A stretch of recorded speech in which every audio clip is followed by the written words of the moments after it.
Good morning, everybody. How we doing today? Get you some fitness. Good chest, tricep workout this morning. Feeling a little pump in the veins. A little Insane Labs psychotic pre-workout mixed in with some pump amplifier from Cutler Nutrition. Add in a little demo day from Action Sledge into the intro workout, along with some electrolytes. Don't forget your creatine. It's kind of my morning ritual, or afternoon, depending on when I get to work out. Most time I work out in the mornings. I want to talk a little bit about messaging and talking. I know people will think this is insanely crazy that I'm on social media. I have a YouTube channel. I'm under my real name, Kevin Schuler on Kevin Schuler 1 on Instagram. If you want to find me over there, post some cool little videos with some music and stuff. But I'm not a huge talker. I feel like the more people talk sometimes, the less pop your message has, right? Usually when a quiet person steps up and makes a statement, they've thought about what they were going to say before they say it, first and foremost. And because you're not used to them making a statement, it has more pop to it.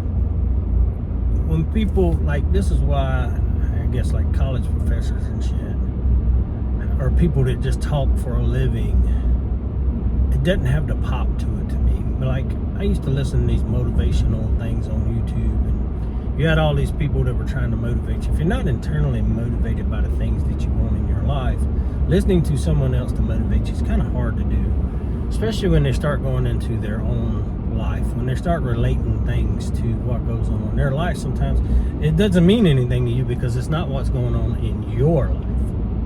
You know, it's like a new parent starts talking about parenthood, and for someone that my kids are much older and far from being babies anymore, that part doesn't pop to me anymore because I've been through all that stuff with parenthood and kids and that type of stuff. I'm not knocking anybody because there's a message out there for everybody, and I just think if you're going to deliver a message, do it with more pop. And I know social media is about posting, right? The more you post, the more thumbs up you get, the more likes, the more subscribers, all that stuff.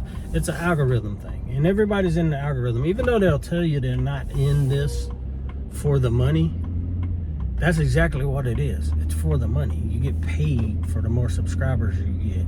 And sometimes I see people on here with hundreds of thousands to a million subscribers. Now, don't get me wrong, they've worked at it for many, many years. If you go back, a lot of these people have been doing this 10, 12, 15 years. Got in on the ground floor. YouTube really blew their channels up. When everyone was kind of locked in their house, with, you know, even in the fitness thing, people doing home workouts, gym workouts, buying equipment, putting in their home, and they kind of got used to that thing. So people have become a little bit less social, if you want to be honest. And a lot of times your interaction is on social media with messages and DMs and that kind of stuff. I know it's weird.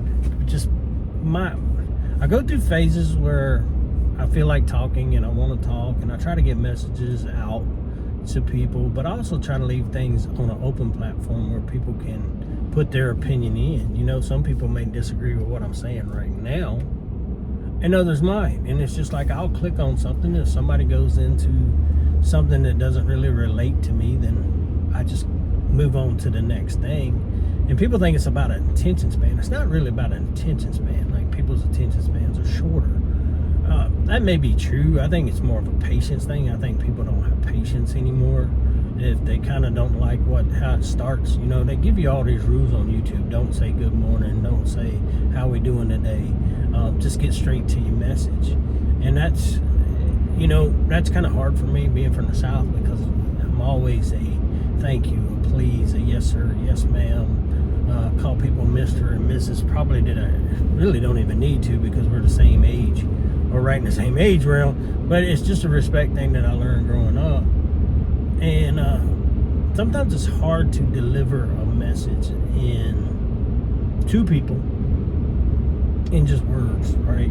Sometimes you got to show up and show them that what you're saying is true, that what you put out there, your message is. There's so many scams anymore and fake people, and it seems like that's the popular thing to be anymore. It's just some fake bullshit.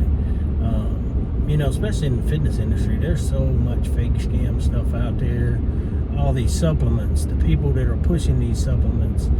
There's so many fitness coaches anymore. Everybody's online trying to tell you everything. I see some of the craziest workouts done in a gym by the people that doesn't even need to be doing crazy workouts right now. You can look at them and tell maybe they're just getting started, or they're not really that far into fitness, and they get in there and they start doing these crazy weird workouts, and I'm like, man, just start with the basics. You know what I mean? It's like anything. You're gonna start anything, you go back to the foundation and the basics of what you're doing. This whole I'm gonna get in here and do crazy shit and then you hurt yourself, which I'm dealing with shoulders right now, and I can't get any feeling in my chest doing hardly any pushing movements. A little bit on the machine because I think the tension stays on it. I think because my shoulder is injury, and I have listened to some people talk about the impingement in the shoulder and the rotator cuff and all that stuff. And don't do a workout if you can't get the feeling, because you're avoiding the pain. If the pain overrides your feeling of the muscle, then it's pointless to do. Like, I tried to do some incline barbell stuff, which is probably the worst thing to try. Anything with a barbell when you got a shoulder injury is probably the worst thing to do. But I went really light just to see if I could get anything, and I just had to superset them with push-ups, because the only feeling I could get was the push-up. That's where I was getting the blood into the chest and the tension on the muscle. So I don't know, if I had to tell anyone anything, stop all this crazy shit you see on the internet. People doing all these crazy workouts. Don't do this, do this. Don't do this, don't do that. Go watch John Meadows. Get back to some basics. John Jewett is another guy that's on. He does a lot of the stuff that John Meadows used to do. A lot of, double rope kind of tricep exercise, pull down triceps. Just try to hit different heads in your triceps. John Meadows was probably one of the best at explaining exercises to me. I still go back and watch his stuff. Godspeed to John Meadows, who passed away a few years back. But he got you to the basics, man. And he just said, you're overthinking. There's overthinking, there's overtraining, and I have a tendency to overtrain because I like being in the gym. So I probably do way too many exercises and all this other stuff. But yeah, I'm trying to fix that. Walk in with a plan. If I'm going to do chest, 4 to 5, anywhere from 3 to 4 sets. Reps, I kind of don't count, so whatever they are, whenever I get to feel, I just stop, and then throw in some tries at the end of that. A little bit of calves I do on chest days. I try to do my calves at least 2 to 3 times a week. I don't save them for leg day. And then, there's just different ways of doing it, and people should do it differently. That's just the way it is, honestly. But anyway, I'm gonna get out of here. Hope you guys have a wonderful rest of your day, and hopefully this message gets across to you. And we'll holler at you later. Peace.